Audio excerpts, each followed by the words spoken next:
ಮೀಡಿಯಾದಲ್ಲಿ ಹೆಂಗೆ ಅಂತಂದ್ರೆ ಒಂದೇ ಕಡೆ ಇದ್ರೆ ಸ್ಯಾಲ್ರಿ ಜಾಸ್ತಿ ಆಗಲ್ಲ. ನಿಂಗೆ ಸ್ಯಾಲ್ರಿ ಜಾಸ್ತಿ ಬೇಕು ಅಂದ್ರೆ ಜಂಪ್ ಹೊಡಿತಾ ಇರ್ಬೇಕು ಅಂತದೊಂದು ರೂಲ್ಸ್ ಇದೆ. ಅದನ್ನ ನಾನು ಪಾಲಿಸಿದೀನಿ. ಇದಕ್ಕೇನು ಲೋಗೋಗೆ ವೈರ್ ಅದು ಫಿಕ್ಸ್ ಮಾಡ್ತಾರೆ ಕ್ಯಾಮ್ರಾಗೆ ಅಂತಾನು ಗೊತ್ತಿದ್ದಿಲ್ಲ ಸ್ಟಾರ್ಟಿಂಗು. ಈಗ ಹೇಳೋರು ಅಲ್ಲಿಗೆ ಹೋಗಪ್ಪ, ಅಲ್ಲೆಲ್ಲೋ ಈಗ ಗಣೇಶ್ ಅವ್ರ ಮನೆ ಹತ್ರ ಹೋಗು, ಇನ್ನೊಬ್ರು ಮನೆ ಹತ್ರ ಹೋಗು ಅಂತ. ಮನೆ ಅಡ್ರೆಸ್ ಗೊತ್ತಿಲ್ಲ, ಹೆಂಗ್ ಹೋಗ್ಬೇಕು. ಅದೇ ಇದು ಫಸ್ಟ್ ಪ್ಲೇ ಬಟನು. ಬಟ್ ಮೀಡಿಯಾಗೆ ಬಂದಾಗ ತುಂಬಾ ಕಮ್ಮಿ ಇತ್ತು. ಸ್ಟಾರ್ಟಿಂಗ್ ಅದೇ 8,000 ಅಂತ ಸೇರ್ಕೊಂಡಿದ್ದು. ಅದೆಲ್ಲ ಕಟ್ಟಾಗಿ 7,200 ರೂಪಾಯಿ ಬರ್ತಾ ಇತ್ತು. ಮನೇಲೆಲ್ಲ ಹೇಳಿದ್ದಿಲ್ಲ. ಆಕ್ಚುಲಿ MBA ಓದಿ 7,000 ದುಡಿತಾನೆ ಅಂತ ಅಂದ್ರೆ ಬೈದು ಬಿಡ್ತಾರೆ. ಸ್ಟಾರ್ಟಿಂಗ್ ಅದೇ ತುಂಬಾ ಕಷ್ಟ ಆಕ್ಚುಲಿ. ಯಾವುದೇ ಕಂಪನಿ ಅಂದ್ರೆ ಈಗ ನಾವು ಕಾಲೇಜ್ ಡೇಸು ಅದು ಸಪ್ರೇಟ್ ಆಗಿರುತ್ತೆ ಆಕ್ಚುಲಿ. ಅಲ್ಲಿ ನಾವು ನಮಗೆ ಬೇಕಾದಾಗ ಹೋಗ್ಬೋದು, ಬ್ಯಾಡ್ದೇ ಇದ್ದಾಗ ಬಿರ್ಬೋದು. ಈ ತರ ಒಂದು ಕಡೆ ಕೆಲಸಕ್ಕೆ ಅಂತ ಸೇರಿದ್ಮೇಲೆ ಹೋಗ್ಲೇಬೇಕು, ರಜಾ ಅಂದ್ರೆ ಕೇಳಲೇಬೇಕು. ಈ ಥರದ್ದೆಲ್ಲ ಪರಿಸ್ಥಿತಿ ಇರುತ್ತೆ. ನಾವು ಕಾಲೇಜಲ್ಲಿ ಇದ್ದಾಗ ಆಕ್ಚುಲಿ ಸಿನಿಮಾ ಬಗ್ಗೆನೇ ತುಂಬಾ ಮಾತಾಡ್ತಾ ಇದ್ವಿ. ಸೊ ಹಂಗಾಗಿ ಅವ್ನು ಹೇಳಿದಾಗ ಸುಮ್ಮನೆ ಇಂಟರ್ವ್ಯೂ ಕೊಟ್ಟಿದ್ದು. ಸೊ ಅಲ್ಲಿ ಸೆಲೆಕ್ಟ್ ಆಯಿತು.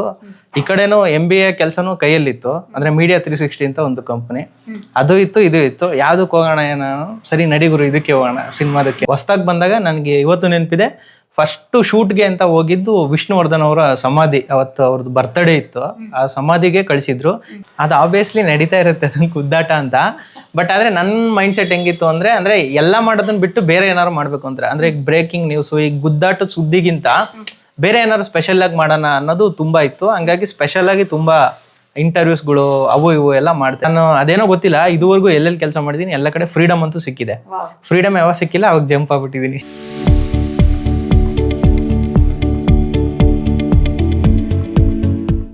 ವೀಕ್ಷಕರೇ, ನೀವು ಇವ್ರನ್ನೆಲ್ಲ ನೋಡಿರ್ತೀರ. ತುಂಬಾ ಜನ ಸೆಲೆಬ್ರಿಟೀಸ್ನ ಇಂಟರ್ವ್ಯೂ ಮಾಡ್ತಾರೆ. ಇವರು ನನ್ನಾಗೆ ಜರ್ನಲಿಸ್ಟ್ ಆಗಿರೋ, ಸಿನಿಮಾ ಜರ್ನಲಿಸ್ಟ್ ಆಗಿರೋ.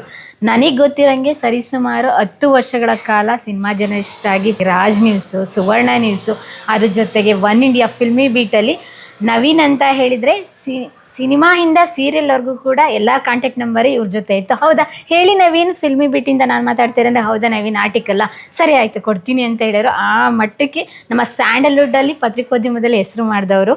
ಆದರೆ ಇವಾಗ ಇವ್ರದೇ ಆದಂಥ ಒಂದು ಸಣ್ಣ ಸಂಸ್ಥೆನ ಕಟ್ಟಿದವರು. ಇವತ್ತು 11,30,000 ಜನ ಸಬ್ಸ್ಕ್ರೈಬರ್ ಇದ್ದಾರೆ ಒಂದು ಚಾನಲ್ಗೆ. ಫಸ್ಟ್ ಡೇ ಫಸ್ಟ್ ಶೋ ಅಂತ. ಅಂದರೆ first day first show cinema journalist ಅಲ್ಲ, ಇವರ ಕಂಟೆಂಟು ಓರಿಯೆಂಟೆಡ್ ಫುಲ್ ಎಲ್ಲ ಸಿನಿಮಾ ರಿಲೇಟೆಡ್ ಬರುತ್ತೆ. ಹಾಗಾಗಿ ಅದನ್ನು ಫಸ್ಟ್ ಡೇ ಫಸ್ಟ್ ಶೋ ಅಂತ ಇಟ್ಟಿದ್ದಾರೆ ಅಂತ ನಾನು ಅಂದ್ಕೊಂಡಿದ್ದೀನಿ. ಬಟ್ ಗೊತ್ತಿಲ್ಲ, ಇವ್ರ ಹತ್ರನೇ ಕೇಳಬೇಕು. ಅದಾದ ನಂತರ ಇನ್ನೊಂದು first day first show clips ಅಂತ ಸ್ಟಾರ್ಟ್ ಮಾಡಿದರೆ ಅದರಲ್ಲೂ ಕೂಡ ಬರೋಬ್ಬರಿ 4,60,000 ಜನ ಸಬ್ಸ್ಕ್ರೈಬರ್ ಇದ್ದಾರೆ.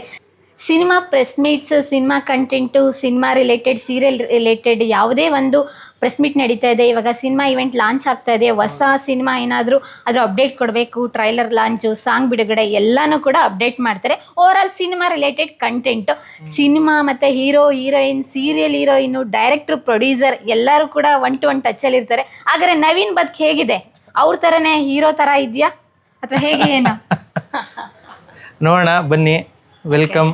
ಹಾಗಾಗಿ ಇವ್ರನ್ನ ಮಾತಾಡ್ಸೋಣ ಅಂತ ಶಿವಮೊಗ್ಗದಕ್ಕೆ ಹೋಗಿಲ್ಲ ನಾನು. ಇವ್ರ ಹೆಸರು ಶಿವಮೊಗ್ಗ ಅಂತ ಇದೆ, ನವೀನ್ ಶಿವಮೊಗ್ಗ ಅಂತ. ಅರೆ ಬೆಂಗಳೂರಲ್ಲೇ ಇವ್ರು ಪುಟ್ಟದಾಗಿ ಒಂದು ಮನೆ ಮಾಡ್ಕೊಂಡಿದ್ದಾರೆ, ಅಲ್ಲಿಗೆ ಬಂದಿದ್ದೀನಿ. ಬನ್ನಿ. ಸೊ ಇದೇ ನಮ್ದೊಂದು ಚಿಕ್ಕ ಮನೆ, ಬಾಡಿಗೆ ಮನೆ. ಓಕೆ, ಹಾಂ. ಬಂದ ತಕ್ಷಣ ನನಗೆ ಕಣ್ಣಿಗೆ ಬಿದ್ದಿದ್ದು ಅವಾರ್ಡ್ 2 ಸಿಲ್ವರ್ ಪ್ಲೇ ಬಟನ್. ನೋಡಿ, ಇದ್ರ ಪ್ಲೇ ಬಟನ್ ಬಂದಾಗ ಸಿಗೋ ಖುಷಿ ಇದೆಯಲ್ಲ, ಅದ್ರ ಹಿಂದೆ ಎಷ್ಟು ಸ್ಟ್ರಗ್ಲಿಂಗ್ ಇದೆ ನವೀನ್ ಕೇಳಬೇಕು. ನವೀನ್ ನಿಮ್ದು ಶಿವಮೊಗ್ಗ ತಾನೆ? ನವೀನ್ ಶಿವಮೊಗ್ಗ ಅಂತ ಹೇಳ್ಕೊಂಡಿದ್ದೆ. ಅದೇ ಶಿವಮೊಗ್ಗದ ಹುಡುಗ ಕೆಂಪಸ್ ಹತ್ಕೊಂಡು ಬೆಂಗಳೂರಿಗೆ ಬಂದಿದ್ದ ಅಥವಾ ಇಲ್ಲ ಕಾರಲ್ಲೇ ಬಂದಿದ್ದ? ಟ್ರೈನ್ ಎಲ್ಲ ಕೆಂಪಸ್ ಎಲ್ಲ ಬಂದಿರಬೇಕು, ಗೊತ್ತಿಲ್ಲ ಯಾವ್ದಂತ ಮರ್ತೋಗಿದೆ. ಸ್ಟಾರ್ಟಿಂಗ್ ಅಂದ್ರೆ MBA ಮಾಡಕ್ಕೆ ಅಂತ ಬಂದಿದ್ದು ಸ್ಟಾರ್ಟಿಂಗ್ ಬೆಂಗಳೂರಿಗೆ. ಓ, ಡಿಗ್ರಿ ಮುಗಿಸ್ಕೊಂಡು MBA ಓದ್ಲಿಕ್ಕೆ ಇಲ್ಲಿಗೆ ಬಂದಿದ್ದು. ಓಕೆ. ಸೊ ಅವಾಗ ಯಾವ್ದ್ರಲ್ಲಿ ಬಂದಿವಿ ಅಂತ ಗೊತ್ತಿಲ್ಲ. ಎಷ್ಟು ವರ್ಷ ಹಿಂದಿನ ಮಾತು? ಅದೇ 12 years ಮೇಲೆ ಆಯ್ತು. ಇವಾಗ ಇದು ಸಿನಿಮಾ ಪತ್ರಿಕೋದ್ಯಮ ಶುರು ಮಾಡಿ 10 years ಮೇಲೆ ಆಯ್ತಾ. MBA ಓದಕ್ಕೆ ಅಂದ್ರೆ 12 years ಮೇಲೆ ಆಗಿದೆ. ಓಕೆ. MBA ಕಂಪ್ಲೀಟ್ ಮಾಡಿದ್ರ ಹೇಗೆ? ಕಂಪ್ಲೀಟ್ ಮಾಡಾಯ್ತು ಇಲ್ಲೇನೆ ಬೆಂಗಳೂರಲ್ಲಿ CMRIT ಅಂತ ಕಾಲೇಜು. ಡಿಗ್ರಿ ಅಲ್ಲಿ ಶಿವಮೊಗ್ಗದಲ್ಲಿ ಮಾಡಿದ್ದು, ಸಹ್ಯಾದ್ರಿ ಕಾಲೇಜ್ ಅಂತ. ತುಂಬಾ ಫೇಮಸ್, ತುಂಬಾ ದೊಡ್ಡ ಹಿಸ್ಟ್ರಿ ಇದೆ ಅದಕ್ಕೆ. ಸೊ ಅಲ್ಲಿ ಮಾಡಿದ್ದು ಡಿಗ್ರಿ BCom. ಅದಾದ್ಮೇಲೆ ಏನ್ ಮಾಡ್ಬೇಕು ಅಂತಂದಾಗ ನನ್ಗೆ MBA ಅಂದ್ರೆ ಇಂಟ್ರೆಸ್ಟ್ ಇರ್ಲಿಲ್ಲ. ಏನ್ ಮಾಡ್ಬೇಕು ಏನು ಗೊತ್ತಿಲ್ಲ, ಏನ್ ಮಾಡ್ಬೇಕಂತ. ಸೊ ಸುಮ್ನೆ ಮಾಡಿದಂಗೆ. MBA ಮಾಡಾದ ನಂತರ ವರ್ಕ್ ಮಾಡಿದ್ರ ಡೈರೆಕ್ಟ್? ಇಲ್ಲ, ವರ್ಕ್ ಏನ್ ಮಾಡಿಲ್ಲ. ಅಂದ್ರೆ ಅದೇ ಈಗ ಇಂಟರ್ವ್ಯೂಸ್ಗೆ ಅಂತ ಟ್ರೈ ಮಾಡ್ತಾ ಇದ್ವಿ. ಅಂದ್ರೆ ಎಲ್ಲಾದ್ರೂ ಇಂಟರ್ವ್ಯೂ ಕೊಡ್ಬೇಕು ಹಂಗೆ ಹಿಂಗೆ ಅಂತ. ಆ ಟೈಮಲ್ಲಿ ಏನಾಯ್ತು ಅಂದ್ರೆ, ನಾನು ಆಕ್ಚುಲಿ ಮೀಡಿಯಾ ಫೀಲ್ಡಿಗೆ ಬರ್ಬೇಕಂದ್ರೆ ಒಂದು ದೊಡ್ಡ ಟರ್ನಿಂಗ್ ಪಾಯಿಂಟ್ ಅಂದ್ರೆ ಶ್ರೀಧರ್ ಅಂತ ನಮ್ಮ ಫ್ರೆಂಡ್, ಶ್ರೀಧರ್ ಶಿವಮೊಗ್ಗ ಅಂತ. ಅವರು ತುಂಬಾ ಚೆನ್ನಾಗಿ ಕೆಲಸ ಮಾಡಿದ್ದಾರೆ ನ್ಯೂಸ್ ಫಸ್ಟ್ ಅಲ್ಲಿ ಇಲ್ಲೆಲ್ಲ. ಅವರು ನಾನು PG ರೂಮ್ಮೇಟ್ಸು. ಸೊ ಅವರು ಈ ಥರ ಒಂದು ನಮ್ಮ ಚಾನಲ್ ನಾನು MBA ಜಸ್ಟ್ ಮುಗ್ದಿತ್ತಷ್ಟೇ, ಇನ್ನೂ ಇಂಟರ್ವ್ಯೂಸ್ಗೆ ಎಲ್ಲೂ ಹೋಗಿದ್ದಿಲ್ಲ. ಒಂದು ಕಡೆ ಏನೋ ಕೊಟ್ಟಿದ್ದೆ ಅಷ್ಟೇ. ಸೊ ಇವನು ಅದೇ ತರ ಅಂದ, ಏನು ನಮ್ಮ ಚಾನಲ್ ಖಾಲಿ ಇದೆ ರಾಜ್ ನ್ಯೂಸ್ ಅಂತ ಹೇಳಿ, ಸೊ ನಮ್ಮ ಚಾನಲ್ ಖಾಲಿ ಇದೆ, ನಾವು ಟ್ರೈ ಮಾಡು ಫಿಲ್ಮ್ ರಿಪೋರ್ಟಿಂಗು ಅಂತ. ಅವನಿಗೂ ನನಗೂ ಸಿನಿಮಾ ಅಂದರೆ ತುಂಬ ಇಂಟ್ರೆಸ್ಟು. ಚಿಕ್ಕ ವಯಸ್ಸಿಂದ ನಾವು ಕಾಲೇಜಲ್ಲಿದ್ದಾಗ ಆ್ಯಕ್ಚುಲಿ ಸಿನಿಮಾ ಬಗ್ಗೆನೇ ತುಂಬ ಮಾತಾಡ್ತಾ ಇದ್ವಿ. ಸೊ ಹಂಗಾಗಿ ಅವ್ನು ಹೇಳಿದಾಗ ಸುಮ್ಮನೆ ಇಂಟರ್ವ್ಯೂ ಕೊಟ್ಟಿದ್ದು. ಸೊ ಅಲ್ಲಿ ಸೆಲೆಕ್ಟ್ ಆಯಿತು.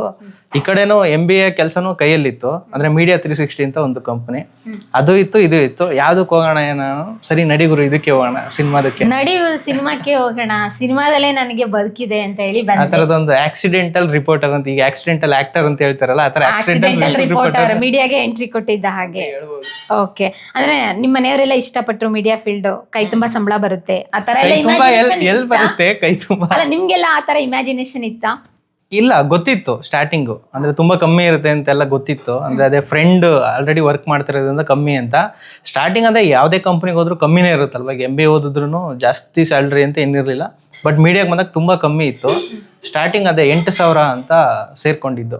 ಅದೆಲ್ಲ ಕಟ್ಟಾಗಿ 7,200 ರೂಪಾಯಿ ಬರ್ತಾ ಇತ್ತು. ಮನೇಲೆಲ್ಲ ಹೇಳಿದ್ದಿಲ್ಲ. ಆಕ್ಚುಲಿ MBA ಓದಿ 7,000 ದುಡಿತಾನೆ ಅಂತ ಅಂದ್ರೆ ಬೈದು ಬಿಡ್ತಾರೆ. ನೋಡಿ, ಇದು ಅಚ್ಚಲ್ ರಿಯಲ್ ಪತ್ರಿಕೋದ್ಯಮ ಅಂತ ಹೇಳಿದ್ರೆ ಹೆಸರಿರುತ್ತೆ, ಪತ್ರಿಕೋದ್ಯಮ ನೇಮ್ ಫೇಮ್ ಇರುತ್ತೆ, ದುಡ್ಡಿರಲ್ಲ.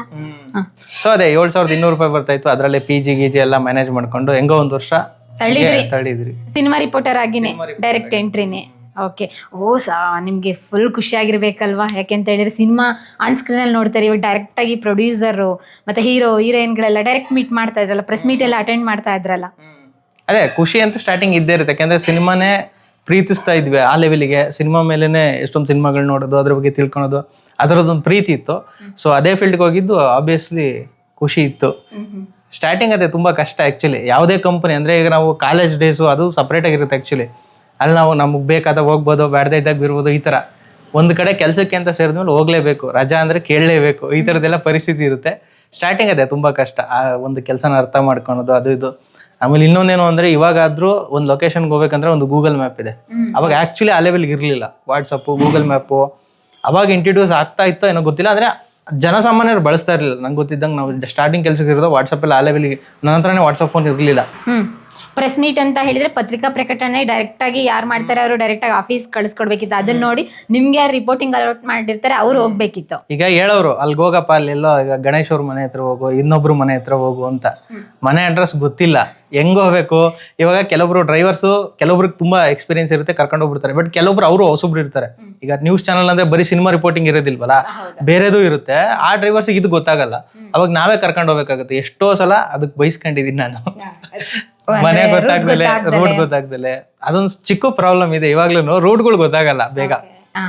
ನನಗೂ ಸ್ವಲ್ಪ ಹಾಗೇನೆ ಬಿಡಿ, ಅಡ್ಜಸ್ಟ್ ಆಗುತ್ತೆ. ಫಸ್ಟ್ ಇಂಟರ್ವ್ಯೂ ಯಾರನ್ನ ಮಾಡಿದ್ದೆ ನೀವು? ಯಾವ ಸೆಲೆಬ್ರಿಟೀಸ್ ಮಾಡಿದ್ದು ನೆನಪಿದ್ಯಾ ಏನಾದ್ರು? ಹೊಸಬ್ರದ್ದು ಮಾಡಿದ್ದೆ ಆಕ್ಚುಲಿ. ಅಂದ್ರೆ ಸ್ಟಾರ್ಟಿಂಗ್ ರಾಜ್ ನ್ಯೂಸ್ ಅಲ್ಲಿ ಏನು ಇಂಟರ್ವ್ಯೂಸ್ ಮಾಡಿಲ್ಲ.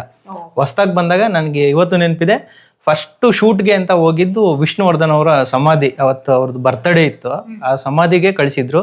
ಇನ್ನೊಬ್ರ ಜೊತೆ ಕಳಿಸಿದ್ದೆ ಆಕ್ಚುಲಿ ನಂಗೆ ಕಲೀಲಿಕ್ಕೆ ಅಂತೇಳಿ ಇನ್ನೊಬ್ರ ಜೊತೆ ಕಲ್ಸಿದ್ರು. ಆಮೇಲೆ ನಾನೇ ಡೈರೆಕ್ಟ್ ಅಂತ ಹೋಗಿದ್ದು ಒಂದು ಸಿನಿಮಾ, ಅಂದ್ರೆ ಸಿಂಹಾದ್ರಿ ಅಂತ ಒಂದು ಸಿನಿಮಾ ಇತ್ತು ದುನಿಯಾ ವಿಜಯ್ ಅವ್ರದ್ದು. ಆ ಸಿನಿಮಾದು ಪಬ್ಲಿಕ್ ರಿಯಾಕ್ಷನ್ ತಗೊಂಬರಕ್ಕೆ ಅಂತ ಕಳ್ಸಿದ್ರು. ಅದು ವಿಡಿಯೋಸ್ಗಳೇನೋ ಇವಾಗ ಇಲ್ಲ ಆಕ್ಚುಲಿ. ಅವಾಗ ಸ್ವಲ್ಪ ವರ್ಷ ಆದ್ಮೇಲೆ ನೋಡಿದ್ರೆ ನಗು ಬರ್ತಾ ಇತ್ತು, ಹಿಂಗಾಗುರು ಮಾಡಿದ್ದು ಅಂತ.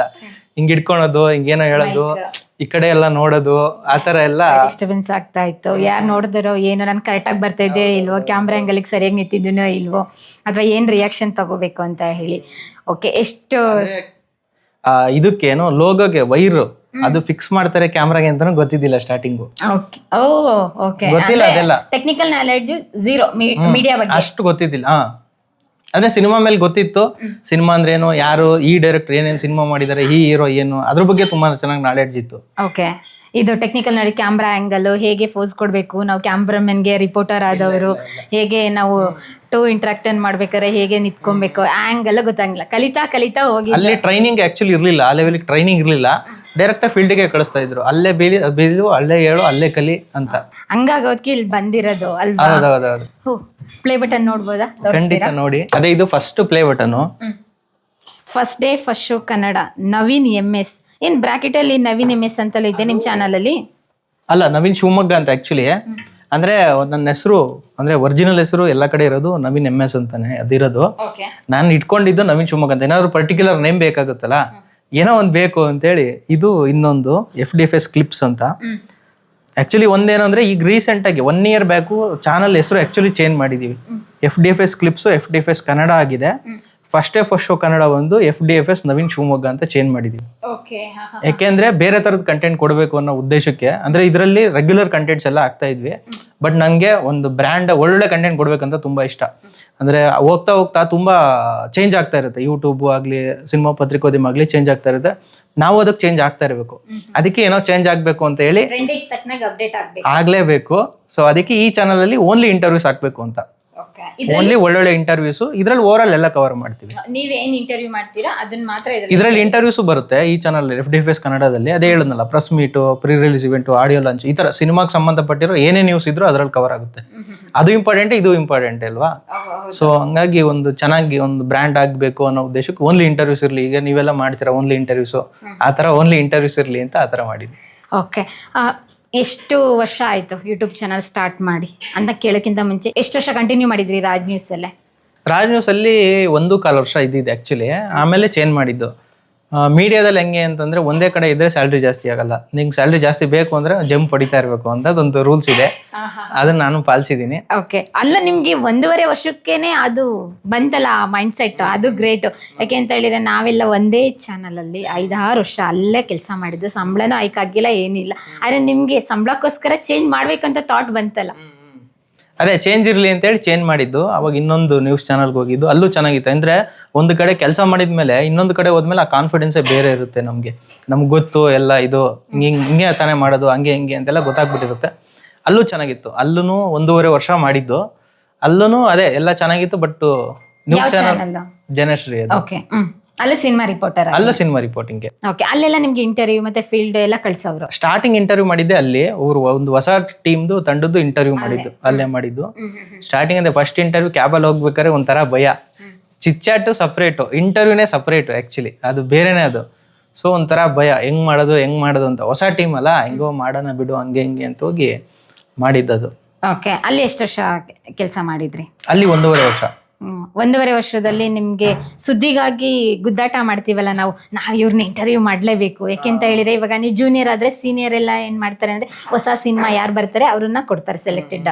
ಇನ್ನ ಸೆಲೆಬ್ರಿಟೀಸ್ ಅಂದ್ರೆ ತುಂಬಾ ದೊಡ್ಡ ಫೇಮ್ ನೇಮ್ ಇದ್ದವರೆಲ್ಲ ಅವ್ರು ಸೆಲೆಕ್ಟ್ ಮಾಡ್ಕೊಡ್ತಾರೆ. ಆ ರೀತಿ ಏನಾದ್ರು ಗುದ್ದಾಟಗಳಿತ್ತಾ?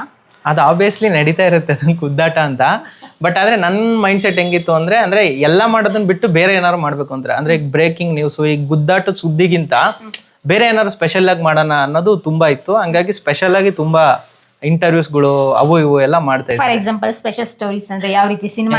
ಫಾರ್ ಎಕ್ಸಾಂಪಲ್ ಇದು ಹೇಳ್ತೀನಿ ಅಂದ್ರೆ ಡಾಕ್ಟರ್ ರಾಜ್ಕುಮಾರ್ ಅವ್ರದ್ದು ಇಡೀ ಕರ್ನಾಟಕದಲ್ಲಿ ಹೈಯೆಸ್ಟ್ ಪ್ರತಿಮೆಗಳಿರೋದು ಅವ್ರದ್ದೇ, ಇನ್ನು ಯಾರ್ದು ಇಲ್ಲ ಆ ಲೆವೆಲ್ಗೆ ಪ್ರತಿಮೆಗಳು.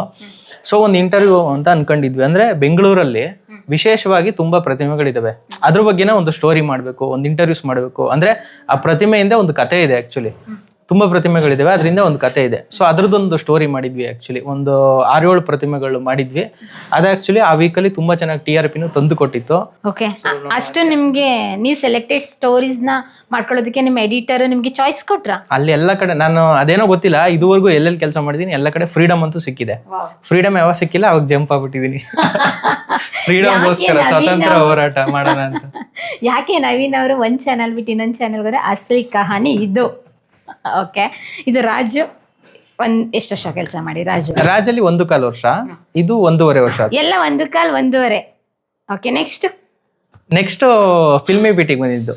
ಆಕ್ಚುಲಿ ನಾನು ಅದೇ ಚೇಂಜ್ ಮಾಡಿದ್ದು. ಸ್ವಲ್ಪ ನ್ಯೂಸ್ ಚಾನಲ್ ಅಂದ್ರೆ ನಿಮ್ಗೆ ಗೊತ್ತಿರುತ್ತೆ, ಸ್ಯಾಲ್ರಿ ಇಶ್ಯೂಸ್ ಆಗ್ತಾ ಇರುತ್ತೆ ಅವಾಗ. ಸೊ ಅಲ್ಲಿ 3 months ಸ್ವಲ್ಪ ಸ್ಯಾಲ್ರಿ ಇಶ್ಯೂಸ್ ಅದು ಇದು ಆಯ್ತು.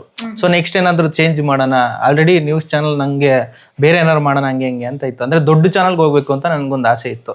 ಚಿಕ್ಕ ಚಾನಲ್ ಅಲ್ಲಿ ಇರೋಕಿನ್ನ ದೊಡ್ಡ ಚಾನಲ್ ಇದ್ರೆ ಬೆಲೆ ಜಾಸ್ತಿ ಇರುತ್ತದು. ಸೊ ಅಲ್ಲಿರೋಣ, ಅಲ್ಲಿ ಹೋಗ್ಬೇಕು ಅಂತ ಆಸೆ ಇತ್ತು. ಸುವರ್ಣಗೆ ಆಕ್ಚುಲಿ ಒಂದು ಇಂಟರ್ವ್ಯೂ ಕೊಟ್ಟಿದ್ದೆ ನಾನು, ಸುವರ್ಣ ನ್ಯೂಸ್ಗೆ. ಅದು ಆಲ್ಮೋಸ್ಟ್ ಸೆಲೆಕ್ಟ್ ಆಗಿತ್ತು. ಸುಗುಣ ಮೇಡಮ್ ಅವರು ರೈಟಿಂಗ್ ನ ತುಂಬಾ ಇಷ್ಟಪಟ್ಟಿದ್ರು. ಒಂದು ಆರ್ಟಿಕಲ್ ಬರೆಯಕ್ಕೆ ಹೇಳಿದ್ರು. ಆ ಟೈಮಲ್ಲಿ ಯಶ್ ರಾಧಿಕಾ ಅವ್ರದ್ದು ಮದುವೆ ಅಥವಾ ಎಂಗೇಜ್ಮೆಂಟ್ ಅದೇನೋ ಇತ್ತು. ಸೊ ಆರ್ಟಿಕಲ್ ಬರೆಯಕ್ಕೆ ಹೇಳಿದ್ರು ಅವಾಗ. ಕರೆಕ್ಟ್, ಆರ್ಟಿಕಲ್ ಬರೆಸಿದ್ರು. ಅವ್ರಿಗೆ ತುಂಬಾ ಇಷ್ಟ ಆಗಿತ್ತು ರೈಟಿಂಗು. ಅವ್ರು ಸೆಲೆಕ್ಟ್ ಮಾಡಿದ್ರು. ಆಮೇಲೆ ಅಲ್ಲೂ ಮಾಮೂಲಿ ಇವಾಗ ಹಳೆ ಕಂಪ್ನಿಯಲ್ಲಿ ಎಷ್ಟು ಸ್ಯಾಲ್ರಿ ಕೊಡ್ತೀವಿ ಅಷ್ಟೇ ಸ್ಯಾಲ್ರಿ ಕೊಡ್ತೀವಿ ಅಂತ ಆ ಕಂಪ್ನಿಯವ್ರು ಹೇಳಿದ್ರು. ಸ್ವಲ್ಪನಾದ್ರೂ ಜಾಸ್ತಿ ಬೇಕಲ್ಲ ಇವಾಗ, ಅದಕ್ಕೆ ನಾವು ಇರೋಕ್ಕಾಗಲ್ಲ. ಸೊ ಆ ದೃಷ್ಟಿಯಲ್ಲಿ ಸರಿ ಅಂತೇಳಿ ಅಲ್ಲಿ ಬೇಡ ಅಂತ ಅದೇನೋ ಆಯ್ತು. ಅವರು ಜಾಸ್ತಿ ಕೊಡೋಕ್ಕೆ ಇಂಟ್ರೆಸ್ಟ್ ಇರಲಿಲ್ಲ, ನಂಗೆ ಜಾಸ್ತಿ ಬೇಕಾಗಿತ್ತು, ಆ ಥರ ಇದರಲ್ಲಿ ಇದಾಯಿತು. ಅದೇ ಟೈಮ್ಗೆ ಫಿಲ್ಮಿ ಬೀಟಲ್ಲಿ ಇಂಟರ್ವ್ಯೂ ಒನ್ ಇಂಡಿಯಾದಲ್ಲಿ ಅಲ್ಲಿ ಇಂಟರ್ವ್ಯೂ ಕೊಟ್ಟಿದ್ದು. ಅದು ಇಂಟರ್ವ್ಯೂ ಕೊಟ್ಟಿರೋದು ತುಂಬ ದೊಡ್ಡ ಸ್ಟೋರಿ ಇದೆ. ಅಂದರೆ ನಾನು ಇಂಟರ್ವ್ಯೂ ಕೊಟ್ಟಿದ್ದು ಆ್ಯಕ್ಚುಲಿ ನಮ್ಮ ಅವಾಗ ನಿಮ್ಗೆ ಗೊತ್ತಲ್ಲ, ನ್ಯೂಸ್ ಚಾನಲ್ ಅಂದರೆ ರಜೆಗಳಿರಲ್ಲ ಏನಕ್ಕೂ. ಜನಶ್ರೀಯಲ್ಲಿ ಬೇರೆ ಶೂಟ್ ಇದೆ ಅಂತೇಳಿ, ಬೇರೆ ಕಡೆ ಶೂಟ್ ಇದೆ ಅಂತೇಳಿ ಆ ಕ್ಯಾಬಲ್ಲೇ ಡ್ರೈವರು ಕ್ಯಾಮ್ರಾಮನ್ನ ಕರ್ಕೊಂಡು ಹೋಗಿ ಇಂಟರ್ವ್ಯೂ ಒನ್ ಅವರಲ್ಲಿ ಇಂಟರ್ವ್ಯೂ ಮುಗಿಸ್ಬೋದು ಅಂತ ಹೋಗಿ ಇಂಟರ್ವ್ಯೂ ಕೊಟ್ಟು ಬಂದಿದ್ದು. ಬಟ್ ಮಾಡೋಕ್ಕಾಗಲಿಲ್ಲ ಅಲ್ಲಿ ಇಂಟರ್ವ್ಯೂ. ಅಂದರೆ ಅರ್ಧಕ್ಕೇನೆ ಫೋನ್ ಬಂದ್ಬಿಡ್ತು ಆಫೀಸಿಂದ, ಎಲ್ಲ ಶೂಟ್ ಇದೆ ಅಲ್ಲೆಲ್ಲ ಹೋಗ್ಬೇಕಲ್ಲ ಅಂತೇಳಿ ಫೋನ್ ಮಾಡಿಬಿಟ್ರು. ಇಂಟರ್ವ್ಯೂ ಅರ್ಧಕ್ಕೆ ಬಿಟ್ಟು ಬರೆಯೋದನ್ನ, ಸರ್ ಇಲ್ಲೇ ಬಂದೆ ಸರ್ ಒಂದು ನಿಮಿಷ ಅಂತೇಳಿ ಓಡೋಗ್ಬಿಟ್ಟಿದ್ದೆ ಇಂಟರ್ವ್ಯೂ. ಆಮೇಲೆ ಮತ್ತೆ ಕೊಟ್ರು ಪಾಪ ಅವರು, 2ನೇ ಸಲನೂ ಕೊಟ್ರು. 2ನೇ ಸಲ ಇಂಟರ್ವ್ಯೂ ಎಲ್ಲ ಇದಾಯ್ತು. ಅಲ್ಲಿ ಹರ್ಷಿತಾ ಅಂತ ಒಬ್ರು ಇದ್ರು, ಅವ್ರು ಆಕ್ಚುಲಿ ಹೆಲ್ಪ್ ಮಾಡಿದ್ರು. ಚೆನ್ನಾಗಿ ಬರೀತಾರೆ, ರೈಟಿಂಗ್ ಚೆನ್ನಾಗಿದೆ ಅಂತೆಲ್ಲ ಅವ್ರ ಟೀಮ್ ಲೀಡರ್ಗೆಲ್ಲ ಸ್ವಲ್ಪ ಹೇಳಿ ಅಲ್ಲಿ ಇದಾಯ್ತು. ಓಕೆ, ಅಲ್ಲಿ ಒನ್ ಇಂಡಿಯಾಗೆ 2016 ಇಂದ ಜಾಯ್ನ್ ಆದ 17 ಅದೇ 16-17 ಅಂತಾನೆ ಅನ್ಸುತ್ತೆ. ಓಕೆ, ಅಲ್ಲಿಂದ ನಿಮ್ಮ ಜರ್ನಿ ಸ್ಟಾರ್ಟ್ ಆಯ್ತು ಬರೀ ರೈಟಿಂಗು.